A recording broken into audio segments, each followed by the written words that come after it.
नमस्कार विद्यार्थी मित्रांनो, तुमचं स्वागत आहे जय हिंद पाठशाला या यूट्यूब चॅनलमध्ये। आज आपण महाराष्ट्राचा भूगोल पाहत आहोत। या अगोदर मी याचे पार्ट्स डिवाइड करून अपलोड केले। जर ते तुम्हाला आवडले तर लाईक करायला विसरू नका, जास्तीत जास्त मित्रांपर्यंत शेअर करा आणि हो, चॅनलला सबस्क्राईब करायला मात्र विसरू नका। यानंतर प्रश्न क्रमांक 61, खालील महाराष्ट्राच्या नकाशात ठिपक्याने दर्शवलेला प्रदेश कृषी हवामान विभाग दर्शवतो। कुठला कृषी हवामान विभाग दर्शवतो असं या प्रश्नामध्ये त्यांना विचारायचं आहे। आणि हा विदर्भाकडील भाग आहे। तर इथे काय असतं तर जास्त पर्जन्याचा तांबड्या तपकिरी मृदेचा विभाग म्हणून ओळखला जातो। जांभी मृदा ही कोकणात भेटते, पण तांबडी तपकिरी मृदा ही विदर्भात भेटते। म्हणजेच या प्रश्नाचं उत्तर आहे पर्याय क्रमांक 2। यानंतर प्रश्न क्रमांक 62 हा योग्य जोड्याला प्रश्न आहे। एकीकडे महाराष्ट्रातील पर्जन्य दिले आणि दुसरीकडे पर्जन्याचं वितरण दिलेलं आहे। तर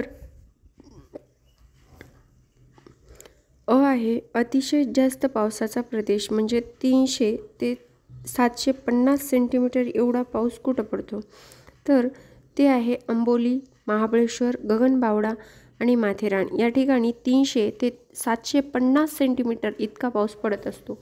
आपल्याला माहितीच आहे अंबोलीला तर महाराष्ट्राची चेरापुंजी म्हटलं जातं। यानंतर जास्त पावसाचा प्रदेश म्हणजेच 200 ते 300 सेंटीमीटर इतका पाऊस कुठं पडतो तर कोकणातील जो चिंचोळा भाग आहे किनारपट्टीचा आणि मावळ आहे, या ठिकाणी 200 ते 300 सेंटीमीटर इतका पाऊस पडत असतो। यानंतर मध्यम पावसाचा प्रदेश आहे, तो आहे मवाळाच्या पूर्वेस उत्तर दक्षिण भागात 100 ते 200 सेंटीमीटर इतका पाऊस पडत असतो आणि काही त्याच्यामध्ये विदर्भाचा पण पट्टा येतो।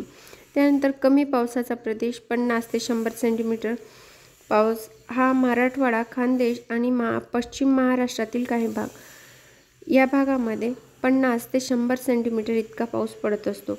पण अवर्षणग्रस्त प्रदेश आहे अहमदनगर जिल्ह्यातील दक्षिण भाग, नाशिकमधील दक्षिण भाग, सातारा जिल्ह्यातील काही भाग।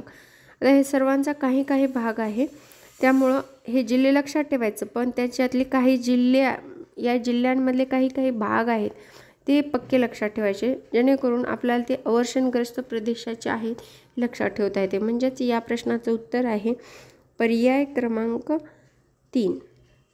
यानंतर प्रश्न क्रमांक 63, महाराष्ट्राच्या किनारवर्ती प्रदेशात जून ते ऑक्टोबर दरम्यान आर्द्रता -टक्के असते। ते 80% जास्त आर्द्रता असते। कारण कसं असतं, किनारा प्रदेश हा अरबी समुद्रावरून येणारे वारे असतात आणि ते आर्द्रता पूर्ण असते। समुद्रावरून वाहणाऱ्या वाऱ्यामध्ये फुल आर्द्रता असते, त्यामुळं ते 80% जास्तच आर्द्रता असते। म्हणजेच या प्रश्नाचं उत्तर आहे पर्याय क्रमांक 4। यानंतर प्रश्न क्रमांक 64, कोकणात विभागात पावसाचे प्रमाण घटत जाते। तर ते दक्षिणेकडून उत्तरेकडे जसं जाल तसं पावसाचं प्रमाण घटत जातं, पण लोकसंख्येचं प्रमाण मात्र वाढत जातं दक्षिणेकडून उत्तरेकडे जाताना। हे 2 वाक्य लक्षातच ठेवायचे। यानंतर म्हणजेच या प्रश्नाचं उत्तर आहे पर्याय क्रमांक 2। यानंतर प्रश्न क्रमांक 65, खालील विधाने पहा। पहिलं विधान आहे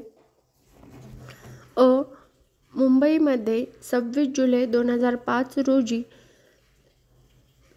900 मिलीमीटरपेक्षा जास्त पाऊस पडला होता।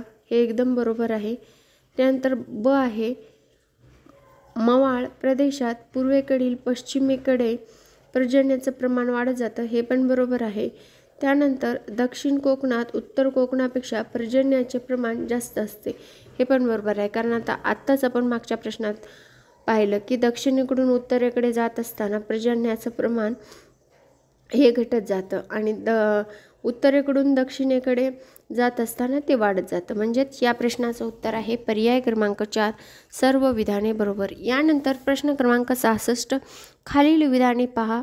आहे कोकण विभागात 94% पाऊस आग्नेय मोसमी वाऱ्यापासून पडतो. पडतो का आग्नेय मोसमी वाऱ्यापासून? नाही, म्हणजे हे चूक आहे. यानंतर ब आहे, उत्तर कोकण विभागापेक्षा दक्षिण कोकण विभागात जास्त पाऊस पडतो. हे मात्र बरोबर आहे. यानंतर क आहे, पश्चिम घाट विभागात किनारी विभागापेक्षा कमी पाऊस पडतो. हे मात्र चूक आहे. म्हणजेच या प्रश्नाचं उत्तर आहे पर्याय क्रमांक 2 ब फक्त बरोबर, अ आणि क चुकीचे आहेत. यानंतर प्रश्न क्रमांक 67, खालीलपैकी कोणती विधाने बरोबर नाहीत? सह्याद्री पर्वताच्या वातावरणासम्मुख उतारावर पर्जन्याचे प्रमाण कमी असते. हे चूक आहे. त्यानंतर आंबोलीपेक्षा महाबळेश्वर येथे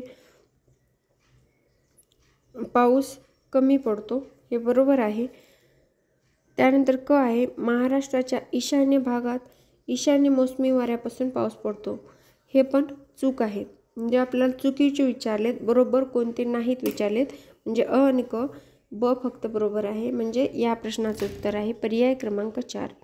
यानंतर प्रश्न क्रमांक 68, खालीलपैकी महाराष्ट्रातील कोणते जिल्हे अवर्षणग्रस्त पट्ट्यामध्ये येतात? या अगोदर यावर प्रश्न येऊन गेलेला आहे, त्यामुळे मी त्याच वेळेस म्हणलं होतं की कुठले कुठले जिल्हे, कुठला कुठला विभाग अवर्षणग्रस्त पट्ट्यामध्ये येतो हे आपण लक्षात ठेवायचं. तर ते आहे धुळे, सोलापूर, अहमदपूर व पुणे यांचा काही भाग हा अवर्षणग्रस्त प्रदेशात येतो. म्हणजेच ब आणि ड, म्हणजेच या प्रश्नाचं उत्तर आहे पर्याय क्रमांक 3.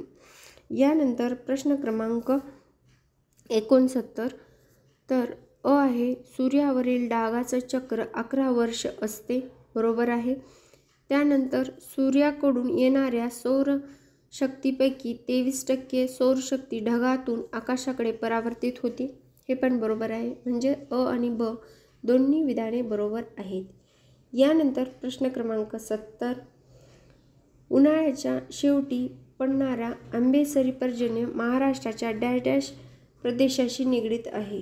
तर आंबेसरी म्हटलं की कोकण आणि दक्षिण महाराष्ट्र. म्हणजेच या प्रश्नाचं उत्तर आहे पर्याय क्रमांक 4. प्रश्न क्रमांक 71, योग्य जोड्या लावा. ठिकाण एकीकडे आणि दुसरीकडे सरासरी पर्जन्य दिलेलं आहे. तर अ मध्ये आहे मुंबई, जिचं सरासरी पर्जन्य आहे 180 सेंटीमीटर पाऊस. रत्नागिरी 260 सेंटीमीटर पाऊस. कारण जसं जसं उत्तरेकडे सरकत जाऊ आपण कोकणात, तसं तसं पावसाची प्रमाण कमी होत जाते. त्यामुळं रत्नागिरीला जास्त पाऊस पडतो, पण मुंबईला कमी पाऊस पडतो. त्यानंतर सावंतवाडी 400 सेंटीमीटर आणि अलिबाग हे 200 सेंटीमीटर इतका पाऊस पडतो. म्हणजेच या प्रश्नाचं उत्तर आहे पर्याय क्रमांक 1. यानंतर प्रश्न क्रमांक 72, खालीलपैकी पर्जन्यविषयक कोणत्या प्रमुख समस्या महाराष्ट्राला भेडसावतात? तर त्या आहेत स्थलकालीय विविधता. म्हणजेच जी काही विविधता आहे आपल्या महाराष्ट्रामध्ये, जसं की गोंडवाना लँडसुद्धा आहे आपल्या महाराष्ट्र पठाराचा भाग, त्याचबरोबर सह्याद्री पर्वत, त्यानंतर कोकण समुद्रकिनारा लागून, हे स्थलीय कालीय विविधता आहे. पर्जन्यावर, महाराष्ट्राच्या पर्जन्यावर प्रमुख समस्या यामुळं भेडसावत असतात. त्यानंतर प्रश्न क्रमांक 73, खालील ठिकाणी पर्जन्य प्रमाणाच्या उतरत्या क्रमाने लावा. उतरत्या क्रम म्हणलं की सगळ्यात जास्त कुठं पर्जन्य पडते आणि कमी कमी पर्जन्य कुठं पडत असते. तर आपल्याला सर्वांना माहिती आहे सर्वात जास्त आंबोलीमध्ये पडते पर्जन्य. म्हणजे ब तर समोर पाहिजे. ब कुठं कुठं समोर आहे? तर ते 2 आणि 3 ठिकाणी. त्यानंतर महाबळेश्वरला पडते, 2 आणि 3 लीड करायलेले आहेत. त्यानंतर माथेरानला. म्हणजेच या प्रश्नाचं उत्तर आहे पर्याय क्रमांक 3. यानंतर पुढील प्रश्न आहे, खालील विधानांचा विचार करा. अ आहे, पर्जन्याचे प्रमाण पश्चिमेकडून मध्य महाराष्ट्राकडे कमी होत जाते. पर्जन्याचे प्रमाण पूर्वेकडून मध्य महाराष्ट्राकडे कमी होत जाते. आणि आपल्याला अचूक विधाने विचारलेली आहेत. तर ही दोन्ही विधाने बरोबर आहेत. अचूक म्हणजे बरोबर दोन्हीच्या दोन्ही विधाने बरोबर आहेत, कारण जो आपल्या महाराष्ट्राला समुद्रकिनारा लाभलेला आहे त्यामुळे आर्द्रता तर भरपूर असते वाऱ्यामध्ये, पण ते सह्याद्री पर्वताला आडून कोकणामध्ये पाऊस होतो आणि जसं जसं पूर्वेकडे जावं तसं तसं परत आर्द्रता ग्रहण करते वारं आणि विदर्भामध्ये आर्द्रतापूर्ण पाऊस पडत असतो. यानंतर प्रश्न क्रमांक 76, औरंगाबाद विभागातील पर्जन्यासंदर्भात खालील विधाने सत्य आहेत. कुठली विधाने सत्य आहेत असं विचारलेलं आहे आपल्याला. तर नांदेडमध्ये इतर जिल्ह्याच्या तुलनेत सर्वात जास्त पाऊस पडतो नाही. बीडमध्ये सर्वात जास्त पाऊस सप्टेंबर महिन्यात पडतो, हे मात्र विधान बरोबर आहे. म्हणजे आपल्याला बरोबर विचारलं आहे. या प्रश्नाचं उत्तर आहे पर्याय क्रमांक 2. यानंतर पुढील प्रश्न आहे, येथील हवामान उष्ण आणि शुष्क आहे. अकोले तालुक्यात जिल्ह्यातील सर्वात जास्त म्हणजे साधारणतः 65 सेंटीमीटर पेक्षा जास्त पाऊस पडतो. या तालुक्यात जिल्ह्यातील महत्त्वाच्या गिरीस्थानसुद्धा आहे. वरील वर्णन कोणत्या जिल्ह्याला लागू पडते? आता खाली जिल्हे दिलेत आणि वरचं दिलेलं वर्णन कुठल्या जिल्ह्याला लागू पडते? तर हवामान उष्ण आणि तसंच शुष्क आणि अकोले तालुक्यात जिल्ह्यातील सर्वात जास्त म्हणजे साधारणतः 65 सेंटीमीटरपेक्षा जास्त पाऊस पडतो. आता आपल्याला अकोले तालुका म्हणलं की अकोला जिल्हा दिसला असेल, पण तसं नाही आहे. हा अहमदनगर जिल्ह्याचं वर्णन केलेलं आहे. म्हणजेच या प्रश्नाचं उत्तर आहे पर्याय क्रमांक 3. यानंतर पुढच्या प्रश्नात असा तक्ता दिलेला आहे. या तक्त्यावरून आपल्याला प्रश्नाची माहिती कुठल्या ठिकाणाशी जुळते आहे हे पाहायचं आहे. तर खाली जिल्हेसुद्धा दिलेले आहेत आणि असली माहिती फक्त लोणावळा जिल्ह्याशी जुळती मिळते आहे. म्हणजेच या प्रश्नाचं उत्तर आहे पर्याय क्रमांक 4. यानंतर प्रश्न क्रमांक 79, सोबत वातावरणाचे विविध पट्टे व त्यांची वैशिष्ट्ये यांच्या जोड्या दिल्या आहेत. यातील कोणती जोडी योग्य जुळत आहे? आता आपल्याला वातावरणातले जे तापांबर, शीतांबर, मध्यांबर, आयांबर आहे याच्या योग्य जोड्या कुठल्या जुळत आहेत असं विचारलेलं आहे. तर तापांबर हवामान संबंधीचा घटक आहे, बरोबर आहे. शीतांबर ओझोनचा पट्टा, बरोबर आहे. त्याचबरोबर मध्यांबर ध्रुवीय प्रकाश नाही, हे चूक आहे. त्यानंतर आयनांबर रेडिओ लहरीचे परावर्तन, हे पण बरोबर आहे. म्हणजेच अ, ब, ड या प्रश्नाचं उत्तर आहे पर्याय क्रमांक 3.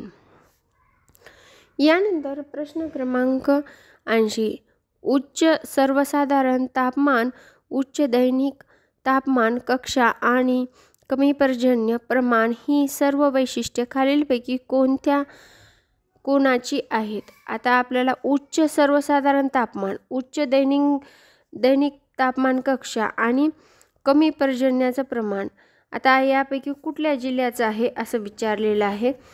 तो आहे मराठवाडा विभाग, ज्याच्यामध्ये उच्च तापमान तर असतंच, पण दैनंदिन तापमान कक्षासुद्धा बऱ्यापैकी उच्च असते आणि पर्जन्य म्हणजेच काही भाग आपला पर्जन्य छायेच्या प्रदेशात येतो मराठवाड्याचा. म्हणजेच या प्रश्नाचं उत्तर आहे पर्याय क्रमांक 2. यानंतर आजच आपण इथेच थांबूया. भेटूया पुढील व्हिडिओमध्ये. व्हिडिओ शॉर्टपर्यंत पाहिल्याबद्दल धन्यवाद.